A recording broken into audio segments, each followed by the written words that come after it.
దినవృత్తాంతముల 2వ గ్రంథము 24వ అధ్యాయము. యోవాషు ఏలనారంభించినప్పుడు 7 సంవత్సరముల ఈడు గలవాడై యెరూషలేములో 40 ఏండ్లు ఏలెను. అతని తల్లి బెయేర్షెబా కాపురస్తురాలైన జిబ్యా.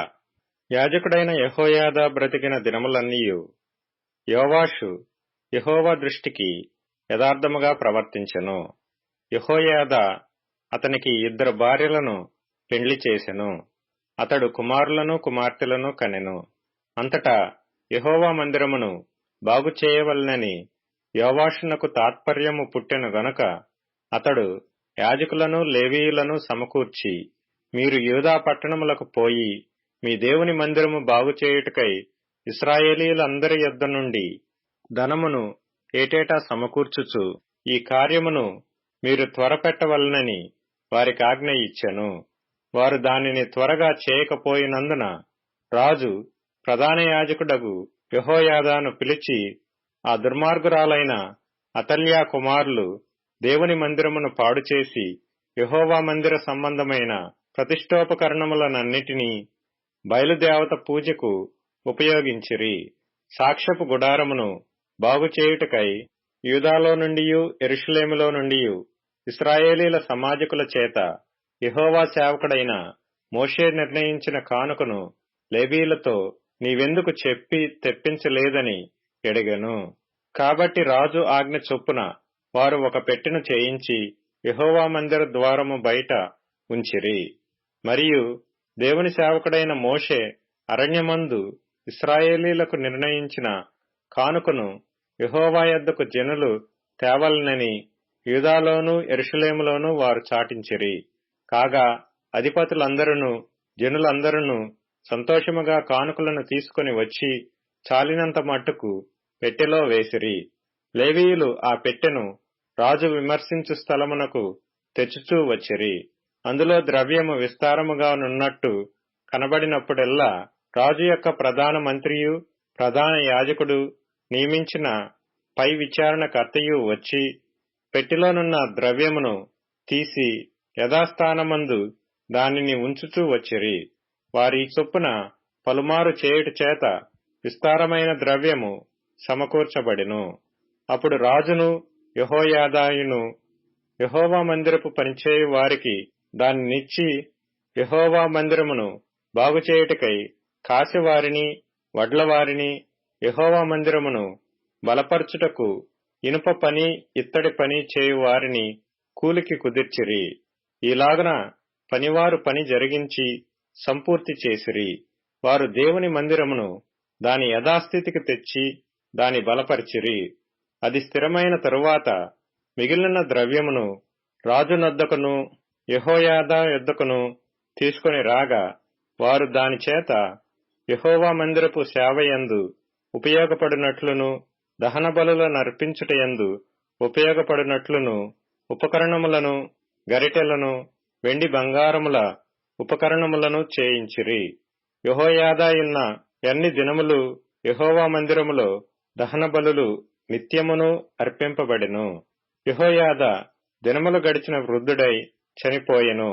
అతడు చనిపోయినప్పుడు 130 ఏండ్లవాడు. అతడు ఇశ్రాయేలీలలో దేవుని దృష్టికిని తన ఇంటివారి దృష్టికిని మంచివాడై ప్రవర్తించిన గనుక జనులు దావీదు పట్టణమందు రాజుల దగ్గర అతని పాతిపెట్టిరి. యెహోయాదా చనిపోయిన తరువాత యూదా అధిపతులు వచ్చి రాజునకు నమస్కరింపగా రాజు వారి మాటకు సమ్మతించెను.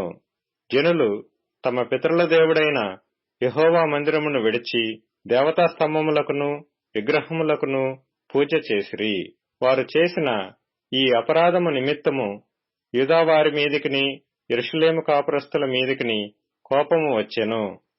తన వైపునకు వారిని మళ్లించుటకై యెహోవా వారి యొద్దకు ప్రవక్తలను పంపగా ఆ ప్రవక్తలు వారి మీద సాక్ష్యము బలికిరి గాని వారు చెవియొగ్గకయుండిరి. అప్పుడు దేవుని ఆత్మ యాజకుడగు యెహోయాదా కుమారుడైన జకర్యా మీదికి రాగా అతడు జనుల ఎదుట నిలువబడి, మీరెందుకు యెహోవా ఆజ్ఞలను మీరుచున్నారు? మీరు వర్ధిల్లరు. మీరు యెహోవాను విసర్జించితిరి గనుక ఆయన మిమ్మును విసర్జించియున్నాడని దేవుడు సెలవిచ్చుచున్నాడు అనెను. అందుకు వారతని మీద కుట్ర చేసి రాజు మాటను బట్టి యెహోవా మందిరపు ఆవరణము లోపల రాళ్లు రువ్వి అతని చావగొట్టిరి.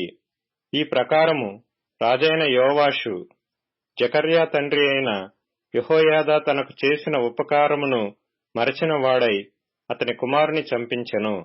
అతడు చనిపోవునప్పుడు యెహోవా దీని దృష్టించి దీనిని విచారణలోనికి తెచ్చునుగాక ఎనెను. ఆ సంవత్సరాంతమందు సిరియా సైన్యము యోవాషు మీదికి వచ్చెను. వారు యూదా దేశము మీదికిని యెరూషలేము మీదికిని వచ్చి శేషము లేకుండా జనుల అధిపతులనందరినీ హతము చేసి తాము పట్టుకొనిన కొల్ల సొమ్మంతయు దమస్కు రాజునొద్దకు పంపిరి.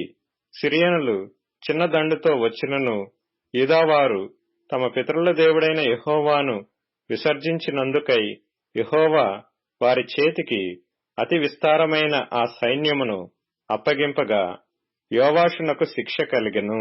వారు యోవాషును విడిచిపోయినప్పుడు అతడు మిక్కిలి రోగియైయుండెను. అప్పుడు యాజకుడైన యెహోయాదా కుమారుల ప్రాణహత్య దోషము నిమిత్తము అతని సేవకులు అతని మీద కుట్ర చేసి అతడు పడక మీద ఉండగా అతని చంపిరి. అతడు చనిపోయిన తరువాత జనులు దావీదు పట్టణమందు అతని పాతిపెట్టిరి గాని రాజుల సమాధులలో అతని పాతిపెట్టలేదు. అతని మీద కుట్ర చేసిన వారు అమ్మోనీయురాలైన షిమాతు కుమారుడగు జాబాదు, మోయాబురాలైన షిమ్రీతు కుమారుడగు యెహోజాబాదు అనువారు. అతని కుమారులను గూర్చియు అతని మీద చెప్పబడిన అనేకమైన దేవోక్తులను గూర్చియు అతడు దేవుని మందిరమును బాగుచేయుటను గూర్చియు రాజుల సటీక గ్రంథములో వ్రాయబడియున్నది. అతనికి బదులుగా అతని కుమారుడైన అమజ్యా రాజాయెను.